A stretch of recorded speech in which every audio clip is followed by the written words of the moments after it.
Print on demand एक ऐसा e commerce business model है जिससे ना सिर्फ हम इंडिया में बल्कि आउट ऑफ इंडिया भी अपने प्रोडक्ट्स जो है वो सेल करके एक अच्छा खासा प्रॉफिट या फिर एक अच्छी खासी अर्निंग्स जो है वो कर सकते हैं। नमस्कार दोस्तों, मैं अर्जुन राजपुरोहित और आज हमारे साथ में जो गेस्ट जुड़े हैं आप उनको जानते ही होंगे। वो प्रिंट ऑन डिमांड बिजनेस के एक्सपर्ट हैं। उनका अपना एक यूट्यूब चैनल भी है जहाँ पे वो इससे रिलेटेड जो है वो इन्फॉर्मेशन शेयर करते हैं और अभी रिसेंटली जो है वो उन्होंने अपना खुद का क्लोथिंग ब्रांड भी जो है वो सेटअप किया है। तो मैं आपसे इंट्रोड्यूस करवाना चाहूँगा निष्कर्ष शर्मा। निष्कर्ष जी, आपका बहुत बहुत स्वागत है हमारे यूट्यूब चैनल पे।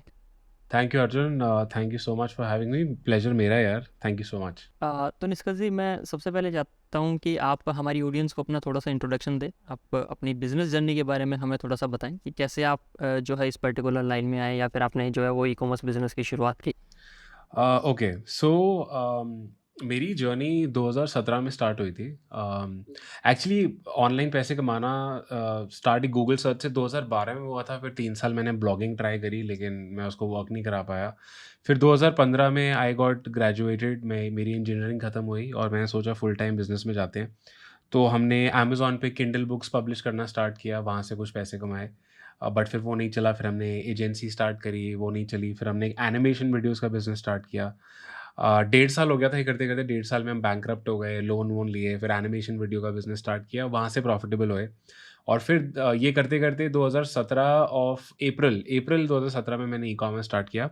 मैंने ड्रॉप शिपिंग से स्टार्ट किया था, फिर अगले महीने से मैंने प्रिंट ऑन डिमांड स्टार्ट किया और तब से लेकर अब तक हम लोग प्रिंट ऑन डिमांड कर रहे हैं। फिर 2021 में हम लोगों ने अपना international clothing brand Calvin Ross launch किया एंड 2019 या 20 से हम लोगों ने लोगों को भी मतलब कंटेंट क्रिएशन स्टार्ट किया, लोगों को भी सिखाना स्टार्ट किया कि वो अपने बिजनेसेस कैसे स्टार्ट कर सकते हैं। तो ओवरऑल जर्नी ऐसी रही है तब से लेकर अब तक। ओके, काफ़ी इंटरेस्टिंग और काफ़ी इंस्पायरिंग जर्नी जो है वो मुझे लगी आपकी। तो निष्कर्ष जी, मैं अब आपसे जानना चाहूँगा कि आप हमारी ऑडियंस को बेसिक बताएंगे कि प्रिंट और डिमांड बिजनेस जो है वो बेसिकली कैसे काम करता है। हाँ, हाँ, श्योर। तो देखो, प्रिंट ऑन डिमांड एक ड्रॉप शिपिंग बिज़नेस मॉडल है, कि e-commerce drop shipping business model है, जिसमें देखो ड्रॉप शिपिंग में क्या होता है, ड्रॉप शिपिंग में आप कोई भी प्रोडक्ट पिक करते हो जो आपके सप्लायर के पास है। सप्लायर्स पूरे इंडिया में मिल जाएँगे, इंटरनेशनल कंट्रीज़ में भी मिल जाएँगे और उन प्रोडक्ट्स को आप अपनी वेबसाइट पे अपलोड करके उनको सेल करते हो और जब सेल आती है, तो आप अपने कस्टमर का एड्रेस अपने सप्लायर को देते हो और वो अब बिना किसी ब्रांडिंग के, बिना किसी चीज़ के उस प्रोडक्ट को आपके कस्टमर को डायरेक्टली शिप कर देता है। ये इसको ड्रॉप शिपिंग कहते हैं। प्रिंट ऑन डिमांड भी ड्रॉप शिपिंग ही है, लेकिन उसमें प्रोडक्ट्स ना प्रिंटिंग से रिलेटेड आ जाते हैं। जैसे प्रिंटेड टी-शर्ट्स, जैसे आप लोगों ने बेवकूफ़.com या सोल्ड स्टोर, ये जो बहुत फेमस वेबसाइट्स हैं, जिसमें कोट्स रिलेटेड टी-शर्ट्स बहुत बिकती हैं, या printed diaries, printed mugs, printed leggings. तो जो भी प्रोडक्ट्स जिसमें प्रिंटिंग हो सकती है और जिसके सप्लायर्स रेडिली अवेलेबल होते हैं, उन प्रोडक्ट्स को बेचने का जो मॉडल है उसको प्रिंट ऑन डिमांड कहते हैं। सिंपली ऐसे प्रोडक्ट्स हम सेल करते हैं जहाँ पे कस्टमर्स जो है वो डिमांड करते हैं कि हमें इस प्रोडक्ट पे ये प्रिंटिंग चाहिए। जैसे ये टी शर्ट है तो इस पे मेरा नाम चाहिए, या फिर हम पहले से ही कुछ डिज़ाइंस जो है वो ऑलरेडी प्रिंट करके रखें और फिर कस्टमर जो है उनके हिसाब से जो है वो ऑर्डर करे। नाइस, हाँ, अच्छा अच्छा सवाल है। तो दोनों चीज़ें होती हैं। जो पहला वाला तरीका है वो थोड़ा कम स्केलेबल होता है, क्योंकि ओके, उसमें कस्टमाइज़ेशन बहुत करनी पड़ती है। हम बहुत लोग करते दूसरे वाला तरीका करते हैं जिसमें डिज़ाइन हम मार्केट रिसर्च करके अपनी ऑडियंस, एक ऑडियंस पिक करके उस मार्केट में रिसर्च करके हम खुद के डिज़ाइन या तो खुद बनाते हैं, या तो जैसे मेरे को तो डिज़ाइन बनाने नहीं आते, तो मैं तब से डिज़ाइनर से ही बनवाता हूँ। जो ग्राफ़िक डिज़ाइनर्स होते हैं वो आपके लिए टी-शर्ट का डिज़ाइन बना देते हैं। हम उनको सिर्फ़ रेफ़रेंस देते हैं कि हमें कुछ ऐसा चाहिए और तो वो बना के देते हैं और वो बने बनाए डिज़ाइन्स प्रिंट होके लोग मतलब वो प्रोडक्ट्स ऑर्डर करते हैं। मतलब आप ये इमेजिन करो कि मैंने, मान लो कुछ लोगों को क्रिकेट पसंद है, तो मैंने एक डिज़ाइन बनवाया जो कि कहता है I love playing cricket example. तो मैं क्या करूँगा, वो डिज़ाइन अपने सप्लायर से शेयर करूँगा, उसका एक मॉकअप बना के अपनी वेबसाइट पे अपलोड करूँगा और फिर जब भी सेल आएगी उस प्रोडक्ट पे, तो मेरा जो सप्लायर है उस प्रोडक्ट पे उस डिज़ाइन को प्रिंट करके डायरेक्टली मेरे कस्टमर को शिप करेगा। तो जैसा कि आपने कहा कि पहले वाला कम स्केलेबल है और मुझे भी ये लगता है क्योंकि पहले वाले में क्या रहता है कि हर कस्टमर की फिर इंडिविजुअल चॉइसेस हो जाते हैं, मतलब सबके अपने अपने डिज़ाइंस रहते हैं और उस हिसाब से। हाँ, करेक्ट, करेक्ट। और उसमें क्या है कि अगर सेकंड मॉडल जो आपने बताया जो अभी आप कर रहे हो उसमें क्या रहता है कि ओवरऑल हमारे डिज़ाइंस के ऊपर डिपेंड करता है कि अगर हमने कोई अच्छा डिज़ाइन पकड़ लिया या फिर हमने कोई ऐसा डिज़ाइन बना दिया जो वाकई में ट्रेंडिंग है, तो फिर हम उसके हिसाब से जो है उसमें अच्छी सेल जनरेट कर सकते हैं। True, true. तो आप बेसिकली मेरे को आइडिया देंगे कि जो डिज़ाइंस रहते हैं उनके आइडियाज़ कहाँ से आए। क्योंकि ज़रूरी नहीं है कि भी लोग बिजनेस माइंडेड होते हैं लेकिन इतने ज़्यादा क्रिएटिव नहीं होते, मतलब डिज़ाइंस के बारे में और इन सब चीज़ों के बारे में नहीं सोच सकते। प्रॉफिट लॉस वो देख सकते हैं लेकिन डिज़ाइन कैसे करें और ये सब चीज़ें कैसे करें उनमें थोड़ा सा प्रॉब्लम रहती है। तो डिज़ाइनिंग के और इन सब के आइडियाज़ फिर कहाँ से आते हैं? अच्छा सवाल है। तो देखो इसके रिसर्च करनी पड़ती है। अब रिसर्च करने के लिए कुछ टूल्स आते हैं, जैसे आप चलो एक तो आप फेसबुक ऐड लाइब्रेरी पे जाके देखो कि और कौन से स्टोर्स हैं जो कि लेट्स से टी-शर्ट मैंने प्रोडक्ट पिक किया कि मुझे टी-शर्ट बेचना है अलग-अलग कोड्स के साथ। तो मैं रिसर्च करूँगा गूगल पे, मैं रिसर्च करूँगा फेसबुक ऐड लाइब्रेरी पे, या मैं कोई एड स्पाई टूल यूज़ कर लूँगा जैसे बिग स्पाई या पावर एड स्पाई। इस तरह के एड स्पाई टूल्स यूज़ करके मैं देखूँगा कि और जो लोग टी शर्ट्स बेच रहे हैं, जो प्रिंट ऑन डिमांड वाली टी शर्ट्स बेच रहे हैं, वो किस तरह के नीशेज़ में, किस तरह के निचेज़ या नीशेज़ में टी शर्ट्स बेच रहे हैं। या मैं क्या कर सकता हूँ, मान लो मुझे किसी नीश में इंटरेस्ट है, जैसे मैंने आपको क्रिकेट का एग्जांपल दिया, जैसे मान लो मुझे फ़िटनेस नीश में इंटरेस्ट आया कि मैं फ़िटनेस में इंटरेस्ट रखता हूँ और मैंने सोचा कि फ़िटनेस से रिलेटेड एक क्लोथिंग लाइन बनाते हैं।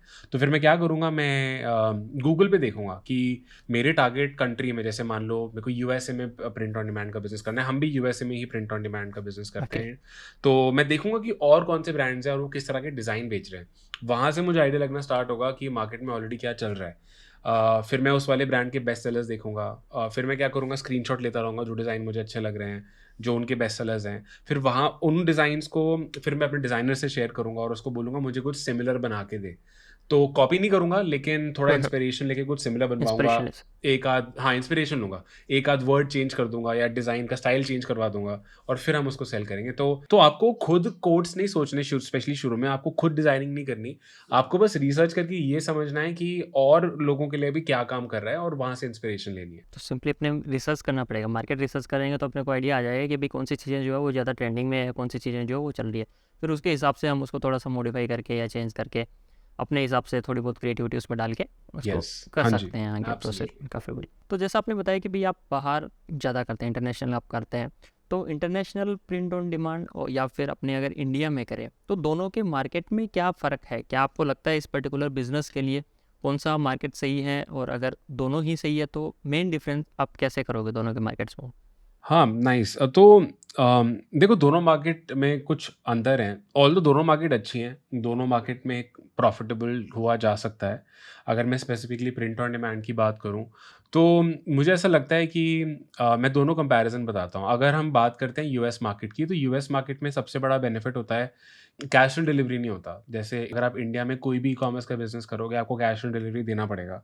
और कैश ऑन डिलीवरी जब होता है तो आरटीओ, जिसको रिटर्न टू ओरिजिन भी बोलते हैं, तो रिटर्न्स और एक्सचेंज, ये सब चीज़ें थोड़ी-सी क्या, कई मतलब ज़्यादा होती हैं। बट बढ़ जाते हैं, मतलब हाँ, रिटर्न्स बढ़ जाते हैं ट्रू, आपके। True, true. हाँ। और यूएस में सारा प्री पेमेंट होता है, वहाँ पे कोई सीओडी नहीं है, तो सारा पैसा आपके पेपैल अकाउंट में आएगा, आप पेपैल से पेमेंट्स एक्सेप्ट करते हो।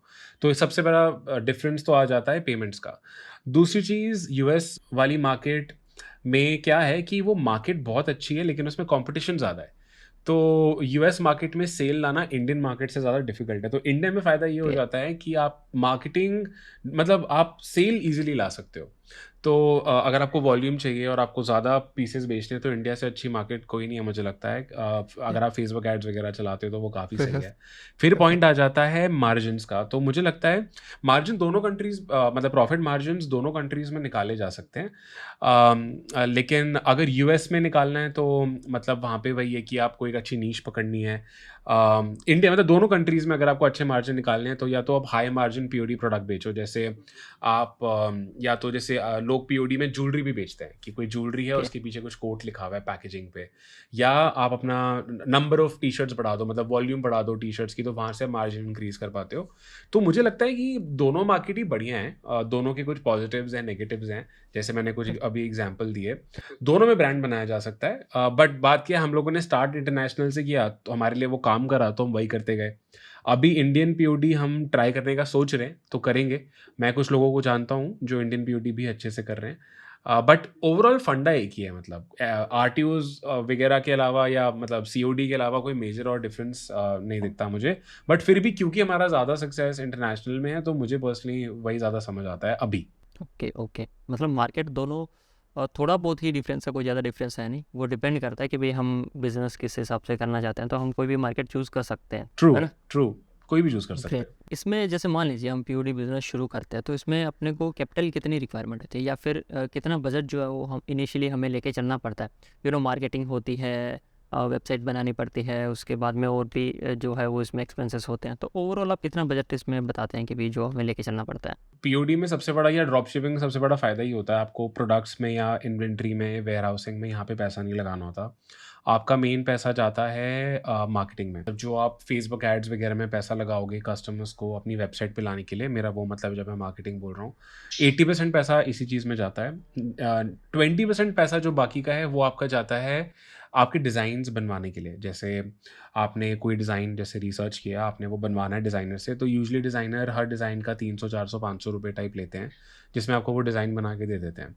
और थोड़ा-सा एक परसेंटेज पैसा आपका जाता है उसमें अपने स्टोर शॉपिफ़ाई स्टोर बनाने में। तो मैं लोगों को रेकमेंड करता हूँ कि शॉपिफ़ाई स्टोर बनाओ, खुद ही बन जाता है।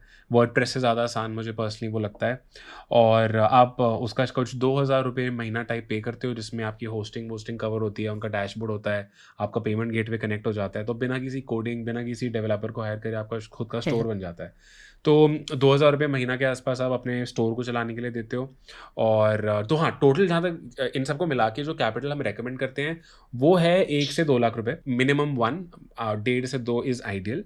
और इसका जो ब्रेकडाउन है वो मैंने आपको यही बताया कि 80% पैसा आप मार्केटिंग में लगाओगे, बाकी आप डिज़ाइन्स में या अपना थोड़ा बहुत स्टोर में लगाओगे। हमने ये देखा है कि जो हमारे स्टूडेंट्स वगैरह रहे हैं और जिन लोगों ने 1 से 2 लाख के कैपिटल से स्टार्ट किया और कंसिस्टेंट रहते हैं, डिज़ाइन्स टेस्ट करते रहते हैं, मार्केटिंग करते रहते हैं, वो 3 से 6 महीने में प्रॉफिटेबल भी हो जाते हैं, जो हमने एवरेज देखा है इस कैपिटल के साथ। कि मतलब 3 से 4 महीने में प्रॉफिटेबल बिज़नेस जो है वो अपना बना लेते हैं, क्योंकि ये भी बहुत ज़रूरी है कि हाँ। कई बार क्या होता है, हम बिज़नेस स्टार्ट करते हैं, फिर उसके बाद में पैसा डालते जाते हैं, सोचते हैं कि भी चलो आगे से प्रॉफिटेबल होगा, ऐसा कर के साल निकल जाते हैं, 2 साल निकल जाते हैं, और है ना? हाँ। हाँ जी, हाँ तो जी, हाँ जी। ट्रू, ये गैप भी जितना कम हो उतना ज़्यादा बढ़िया है। ट्रू, ट्रू, तो ट्रू। एक चीज़ मैं आपसे ये जानना चाहूँगा, जैसे आपने बात की कि भी इसका ओवरऑल 80% जो है वो मार्केटिंग में जाता है, तो मार्केटिंग इसकी कैसे होती है? हाँ, तो इसकी मार्केटिंग देखो तरीके तो कई सारे हो जाते हैं। जैसे लोग बहुत अलग-अलग तरीके बताते हैं, एसईओ कर लो या इंस्टाग्राम अकाउंट से कर लो या ईमेल, मतलब 10 चीज़ें होती हैं, लेकिन जो काम करती है चीज़ स्केलेबल तरीके से और जिसमें जल्दी रिजल्ट्स आते हैं वो एडवर्टाइजिंग है। तो फेसबुक या इंस्टाग्राम एड्स ही वो तरीका है जो हम रेकमेंड करते हैं, जो हम खुद यूज़ करते हैं। इनफैक्ट पूरी इंडस्ट्री जो स्केलेबली मतलब अच्छे स्केल पे कोई भी ई-कॉमर्स बिज़नेस कर रही है, मतलब खुद का वेबसाइट, खुद का ब्रांड और वो सब, तो advertising is the fastest way. और फेसबुक एड्स स्पेसिफिकली इस केस में बहुत अच्छा काम करता है। तो हम लोग फेसबुक एड्स चलाते हैं। हम US, UK, Australia, Canada in markets को टारगेट करते हैं फेसबुक एड्स को यूज़ करके। इंडिया में रह के चलाते हैं और इंडियन मतलब पूरी हमारी कंपनी इंडियन है, एक इंडियन पेपैल अकाउंट यूज़ करते हैं। मतलब कोई इंडियन पेपैल अकाउंट के साथ भी स्टार्ट कर सकता है, फिर इवेंचुअली यूएस में अपनी कंपनी खोल सकता है अगर उसको मार्जिन्स बढ़ाने हैं वो सब, बट चलो वो अलग डायरेक्शन हो जाएगा। मतलब हम लोग भी इसी डायरेक्शन में गए एंड या तो मार्केटिंग फेसबुक से होती है, फेसबुक और इंस्टाग्राम एड्स। फेसबुक से। और क्योंकि रीज़न भी मेरे को ये लगता है कि ज़्यादातर इम्पल्सिव बाइंग वाली चीज़ें होती है, कि हाँ, भी हाँ, कस्टमर को हम दिखाते हैं, कस्टमर सर्च करके नहीं आता, बेसिकली हम उनको बहुत सही। दिखाते हैं कि भाई ये प्रोडक्ट है, ये डिज़ाइन है, आप देखो तो उनको पसंद आएगा, तो वो परचेज़ कर लेंगे, वो इंटरेस्ट के हिसाब से अपने जो उनकी टारगेटिंग कर सकते हैं, है ना? आपने बहुत प्यारी बात बोली है जो हाँ, है, एक्चुअली में लाइक पूरा e-commerce, dropshipping, print on demand सारा इम्पल्सिव बाइंग पे ही है। इम्पल्सिव बाइंग पे है आपने पूरा। उसको कुछ ऐसा दिखाया जो उसको देखते क्लिक हो जाए, अरे यार ये तो मैं हूँ, ये तो हाँ, मेरे लिए है। हाँ, हाँ, तो वो एकदम से जे आपसे खरीदता है, यस। पूरा मार्केट ही ऐसे काम करता है। बहुत अच्छा पॉइंट है ये। एक चीज़ मैं आपसे जानना चाहूँगा कि अगर कोई प्रिंट ऑन डिमांड बिज़नेस शुरू करना चाहता है, तो क्या टिप्स रहेगी आपकी तरफ से, या फिर आपका जो एक्सपीरियंस है उसके हिसाब से आप क्या रिकमेंड करोगे कि भी ऐसे-ऐसे अगर हम करेंगे तो ज़्यादा चांसेस है सक्सेस होने के? तो जो-जो चीज़ें दिमाग में आ रही हैं बताता हूँ। सबसे पहले तो इंसान का माइंडसेट क्लियर होना चाहिए कि प्रिंट ऑन डिमांड एक बिज़नेस है। कई लोग मैं देखता हूँ वो स्टार्ट करते हैं, उनको लगता है कि बस कुछ क्लिक्स करेंगे या कुछ छोटी-मोटी सर्वे भर देंगे और पैसा आ जाएगा। ऐसा नहीं है, ये एक प्रॉपर बिज़नेस है। जैसे एक एक दुकान चलाओगे, अगर आपको एक दुकान चलानी है या एक फैक्ट्री लगानी है, आपका पैसा लगता है, आपको जगह चाहिए। तहस ऑनलाइन बिज़नेस में फ़ायदा ये होता है कि आपको फिज़िकली ये सब चीज़ें करने की ज़रूरत नहीं है। पीओडी में भी तहस आपको बस एक वेबसाइट चाहिए, आपको एड्स चलानी है, डिज़ाइन्स बनवाने हैं और आप अकेले भी बिज़नेस चला सकते हो। मुझे याद है जब तक हमारा पहला $100,000 मंथ नहीं हुआ था, मैंने तब तक एक एम्प्लॉय भी हायर नहीं किया था, और अभी भी हम लोग कुछ 50 से 60,000 dollars a month in revenue कर रहे हैं अपने इंटरनेशनल पीओडी बिज़नेस में, और अभी भी हमारे पास सिर्फ एक पार्ट टाइम एम्प्लॉई है, और हम खुद ही ग्रेट। एड्स और ये सब चीज़ें डिज़ाइन रिसर्च मैनेज करते हैं। तो ओवरऑल आपको ये चीज़ समझनी है कि यार एक बिज़नेस है, इसमें टाइम लगेगा, इसको लॉन्ग टर्म देख के चलना है, इसको एक पैसा कमाने की स्कीम की तरह नहीं देखना, ये पहला टिप है।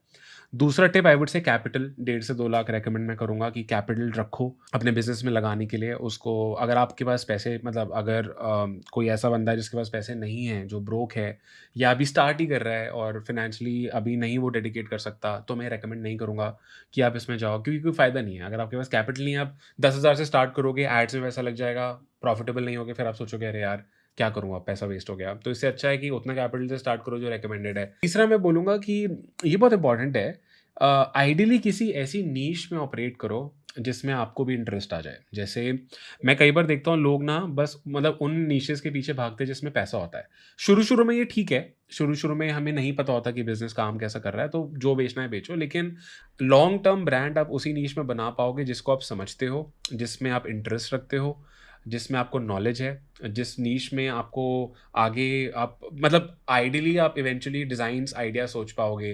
मैंने फ़िटनेस का एग्ज़ाम्पल दिया, मान लो कोई इंसान है उसको फ़िटनेस में बहुत इंटरेस्ट है, वो बॉडी बिल्डिंग करता है। तो वो बॉडी बिल्डिंग एक बॉडी बिल्डर क्या फ़ील करता है वो सोच पाएगा, क्योंकि वो खुद एक बॉडी बिल्कुल। बिल्डर है। या कोई इंसान योगा में है, या कोई इंसान फुटबॉल खेलता है, तो वो अपनी टारगेट ऑडियंस को समझ पाएगा, क्योंकि वो खुद अपने ब्रांड का टारगेट ऑडियंस बन जाता है। तो आई वुड से कोई ऐसी निच पकड़ो, इवेंचुअली ऐसी निच में ब्रांड बनाओ जिसमें आपका इंटरेस्ट है, जिसको आप लॉन्ग टर्म लेके जा सको। एंड बाकी चौथी चीज़, अगर आप क्रिएटिव नहीं हो, आपको डिज़ाइनिंग नहीं आती, कोई फ़र्क नहीं पड़ता। आपको इतना समझ आना चाहिए कि क्या बेचना है, और इतना परख होनी चाहिए कि जो आप बेच रहे हो वो अच्छा दिख रहा है या नहीं। कि मतलब आप कोई अगली सा डिज़ाइन नहीं बेच रहे हो, आप कुछ ऐसा बेच रहे हो जो अच्छा लग रहा है, और जो जिससे आपने इंस्पिरेशन ली उससे सिमिलर है। तो हाँ, अभी टॉप ऑफ द हेड ये 4 टिप्स हैं जो मैं शेयर करना चाहूँगा। Great, great. काफ़ी काफ़ी अच्छा लगा। और जो आपने एक बात बोली ना कि भाई आपका खुद का भी इंटरेस्ट होना चाहिए, क्योंकि जब तक हमारा खुद का इंटरेस्ट नहीं होगा तो शुरू में क्या रहता है कि हम ऐसा सोचते हैं कि भाई हुँ। चलो कुछ भी बिज़नेस करें उससे पैसा आएगा, लेकिन एक टाइम के बाद में जब पैसा भी आना शुरू होता है, इंटरेस्ट नहीं होता, तो कहीं न कहीं फिर उसमें जो है वो डाउनफॉल शुरू हो जाता है। और हम कस्टमर के पॉइंट ऑफ व्यू से भी नहीं सोच पाते। अगर हमारा खुद का इंटरेस्ट रहता है ना, तो हम ये भी समझ सकते हैं कि भाई कस्टमर को क्या चाहिए, उसकी क्या रिक्वायरमेंट है। जैसे आपने एग्जांपल दिया कि भाई अगर हमारा योगा में इंटरेस्ट है, हम उसको समझते हैं, उसको जानते हैं, तो हम ऐसा प्रोडक्ट बना पाएंगे जो जो भी लोग योगा करना चाहते हैं उनके लिए जो वो बेनिफिशियल हो। तो ये चीज़ मेरे को काफ़ी सही लगी, काफ़ी अच्छी लगी। तो थैंक यू निष्कर्ष भाई, आपसे बात करके काफ़ी अच्छा लगा, काफ़ी कुछ जो है वो हमें जानने को मिला। अर्जुन, प्लेज़र मेरा है। ज जैसे मैंने बोला, thank you for having me. मुझे भी बहुत अच्छा लगा, आपने बहुत अच्छे सवाल पूछे, और मैं भी होप करता हूँ कि लोगों को इससे काफ़ी वैल्यू मिले। Thank you. एक बार फिर से मैं आपको थैंक्स करना चाहूँगा कि आपने इतनी वैल्यूएबल इन्फॉर्मेशन जो है वो प्रोवाइड की। मुझे लगता है कि हमारी ऑडियंस को भी जो है वो काफ़ी कुछ जानने को मिला है इस वीडियो से। तो उम्मीद करता हूँ ये छोटी सी इन्फॉर्मेशन आप सबके लिए हेल्पफुल रही होगी। बाकी ई कॉमर्स से रिलेटेड वीडियोज़ के लिए आप जुड़े रहिए हमारे चैनल के साथ में। इस वीडियो को देखने के लिए आपके बहुत बहुत धन्यवाद।